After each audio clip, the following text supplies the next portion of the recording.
Hello, everybody. It is week 1 of the high school football season. Everybody is in the house. Check this out. Mike Cairns, Nick Camino from WTAM. The Breeze will be here in a couple minutes. And in our rotating anchor chair tonight, Danita is in the hot seat. That is Danita Harris. So that's how I am. We're ready to have fun. All right, now we're going to keep score each week between Danita, Chris Flanagan, and Mark Johnson, who's hanging out behind the camera, and he's making fun, and I think he's going to walk on set in a second. What I need you to do, though, is go to Facebook and look up my Facebook page, which is Andy Baskin, WEWS, and you're going to judge Danita on her highlight abilities. You're going to judge her, and you're going to rate her from 1 to 10. Johnson, you're next week. Get out of here. Let's start things off at Aurora, Twinsburg, and strike up the band. Here we go. This guy was wondering, what are you doing shooting me? I don't get it. The Greenmen feeling good at home, faking out everybody, including the camera guy. Who was it? Of course, it was me. George Bolus on the keeper, the short 5-yard touchdown run. The conversion failed, though. It was 6-0. More Aurora fun in this one. The Tigers just could not handle it. Kirk Janjic, 42 yards, like greased lightning on the play. Nobody could contain him. It was 12-0. Then on the conversion, Bolus, come on over for dinner. I got steaks. I got hamburgers. I got everything. You're good to go. Aurora wins 20-13.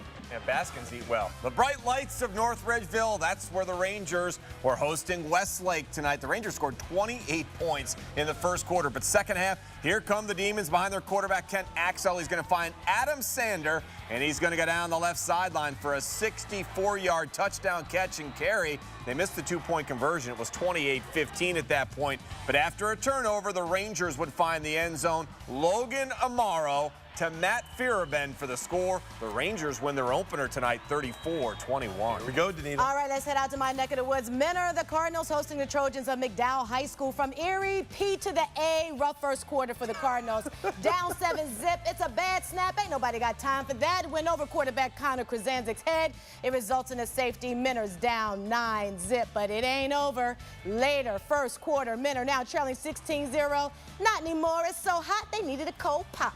Presented by some time. Rolls left and connects with Kyle Tankovich in the end zone for the touchdown. Menor wins 44-30. That's how the Cardinals roll. That's going to be hard to follow. To Willoughby South, the Rebels hosting the Lions of NDCL. Look at the South student section. Mid-season form on opening night. They got the whiteout going. Third quarter, Rebels up 14-7, deep in their own territory. DJ Green, a nice run for 25 yards and a first down. Looking a little bit like Kareem Hunt there, but the drive would stall after that. Later in the third, Lions find the end zone. Thomas McKiernan connects with Michael Fedor there. They missed the extra point, though. No good. Willoughby South comes up with a win, though. They pull away, winning 35-21. That's the final. Let's head out to Rocky River. There it is, the battle of the 210 tonight between the Pirates and Fairview, a neighborhood rivalry. Fairview up 7-0. River would answer. Matt Lowry on the quick hitter to Patrick Connors, whose grandparents told me before the game, put him on TV. Well, when you score a 55-yard touchdown, that's the best way to get on TV. Nice job. Tied at 7 later in the first quarter. Colin McNamara says, you know what? I'm calling my number. The double ones around the right side. That one's in for the touchdown. Fairview wins the battle of the 210 this year, 38-27. All right, let's go out to East Lake North right now. The Rangers hosting the Kirtland Hornets. Second quarter, Adam, I don't take no mess. He rumbles into the end zone from a yard out. How you like me now? Hornets up 35-zip at this point. Now we're going to follow Rangers interception. Take that. Hornets find the end zone again. Sam Skeejan connects with Matthew Finkler. Nice catch over the East Lake North defender. Kirtland takes it home tonight. They win 62-7. Skeejan, man, you got that. That was awesome. Look at you. So Mayfield, the Wildcats hosting the Knights of Nordonia. Quarterback Alex Alders finds wideout Denzel Ward, 45 yards on the TD pass. Nordonia up 32-7. Nordonia wins 53-35. Danita's best friend, the Breeze, Jack Obriza, with the star of the game. With me from Wildcat Stadium is Nordonia's Denzel Ward, who caught 3 touchdown passes and had an interception tonight. Denzel, talk about the Nordonia offense tonight. It was just great blocking, good passing by the quarterback, David Murray, and couldn't have done it without the team. What is the difference from last year to this year of the team? We kind of know the offense better than last year because we got to learn it more throughout the season. So we're a little bit faster. How much better is this year's team than last year's that made it playoffs? Last year was a good team, great team. I think we got a lot more talent this year and could do a lot of things. Thanks very much, Denzel. No problem. Thank you. Time to breeze along. Back to the studio. That Notre Dame has getting some work again, I'm telling you. North Royalton, the Bears taking on the Titans of Berea Mid-Park. First ever game in the new combination school. Fourth quarter, North Royalton up 21-6. Austin Smith punting for North Royalton. Justin Smith mishandles the return. North Royalton recovers. That would lead to a Bears field goal. Titans trying to fight back. Matt Owens, he's going to heave it deep. Nate Diggins digging in for the 40-yard touchdown catch and carry. But North Royalton, too much in the end. Coach Julie and company win it 31-21. There is no way Mark Johnson's going to be better than you next week. He's going to try. He is going to try. Here's the bar. And you still have more games to go. So we're going to come back with week 1 of the McDonald's 5 on your sidelines. We head down to Stark and Portage counties. Back with more highlights. Back with more Danita after this. She's putting Mark Johnson in his place. Don't change that channel. All right, as you can see right there, Danita, you need to go to Facebook, Andy Baskin, WEWS. You're going to vote for her. If you think she did a great job tonight, you can do it on a scale of 1 to 10. Tell us how she's doing right now, and we'll post that back on Facebook, and then we'll do it again next week. Mark Johnson's going to be here, and then Chris Flanagan will be the week after. So welcome back to the Week 1 edition of the McDonald's 5 on your sidelines. I'm Andy Baskin, joined by Mike Cairns, Nick Camino from WTAM, and Danita. She's doing a great job. Danita, how are the shoes? Oh, the shoes are great. I love the coordination. Pretty all good. The way. You got real shoes on. How about the radio guys got the real shoes on? Sports guys. TV guys, sneakers. All right, let's do some more. Let's go down to Stark County. Fawcett Stadium. McKinley hosting Akron Buchtel. McKinley's Eric Glover Williams, the quarterback. He's got it on the keeper. He spins once, twice, 3 times a lady, right? Not bad? Very good. All right, pick up 8 yards. Glover Williams keeping it running again. Wide left, stretches for the end zone, takes out the referee. No big deal, so we have to wait for the call.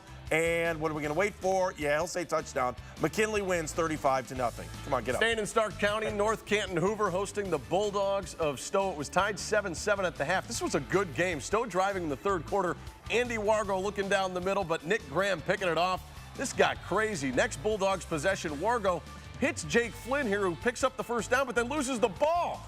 Oh, my God, the ball. Who wants the ball? Stowe gets it. They recover it somehow. 3 plays later, Wargo hits Brian Groves. Look at that. Groves shaking off 2 guys and goes in for 6. Stowe wins the game 14-7.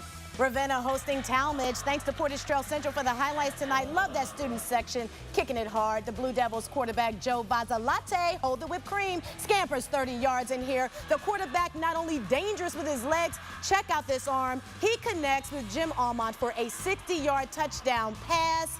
Talmadge, is that a blurred line I see? Because you know you want it. Ravenna, you got to say bye-bye. 25-6. Moving on. To Amherst, the Comets hosting the Pioneers of Elyria. Maybe the play of the week here. Justin Mott snags it, 75 yards. He gone. Amherst up 7-0. The Comets led 17-14 at the half. Elyria holds on by a score of 28-26, though. It was a close game. All right, to Lakewood, the Rangers hosting Parma. Thanks to my good buddy Chris Canner for the highlights. Second quarter, Rangers find the end zone. Peyton Graham connecting with Aaron Morit from 17 yards out. But Parma would get the win tonight, 29-10. You'll find out. Week 1 of the high school football season wraps up tomorrow with some really good games. The headliner taking place at Lakewood Stadium. Eds in Glenville. Ted Ginn Sr. will be back on the sidelines coaching for the Tar Blooders. Other games include Shaker at US. US has a high-powered attack this year. Gilmore's at Beechwood. Warrensville Heights is at Cleveland Central Catholic. The Vikes at VASJ taking on Our Lady of the Lakes from Michigan. And St. Ignatius gets a visit from Brother Rice, which is a good squad out of Michigan. All right, Danita, just like some of those other shows, we have your scores for you from tonight. Okay, I Nick can't Camino, wait to see. How did Danita do tonight? Here's my score. Look at this. It's 1 to 10, right? 1 to Show 10. the camera. I'm giving her an 11 for 1100. If you can All see right. it. Out of 1 to 10, Thank she you. got 11. What about you? I am giving her a 9.8 with Thank a you. boom on it. With a Because she had a boom. All right, I'll take a boom. All right, I got to set some kind of standard here, and you have set the standard for me. The highest score you can get so far is a 9.7. I don't know if you can see that. All right. A 9.7. I will take it, guys. So I got to leave a little bit of room for you because you'll be back for another couple weeks. Yes. But I got to tell you, there is no way Mark Johnson's going to have any luck. There's the bar, Mark. That's it. We've got more to round. Don't forget Sports Saturday tomorrow night. On Saturday, Sports comes first. I want right here on you. News Channel 5. I want you, Johnson. Closed captioning of News Channel 5 and 11 is sponsored by First Merit Bank. Wake up with Macy Jepsen and Mike Dunstan on Good Morning Cleveland for Power of 5 weather and traffic updates from the Akron-Canton Airport Traffic Center. Get prepared for the day ahead. Watch Good Morning Cleveland weekdays from 4:30 to 7.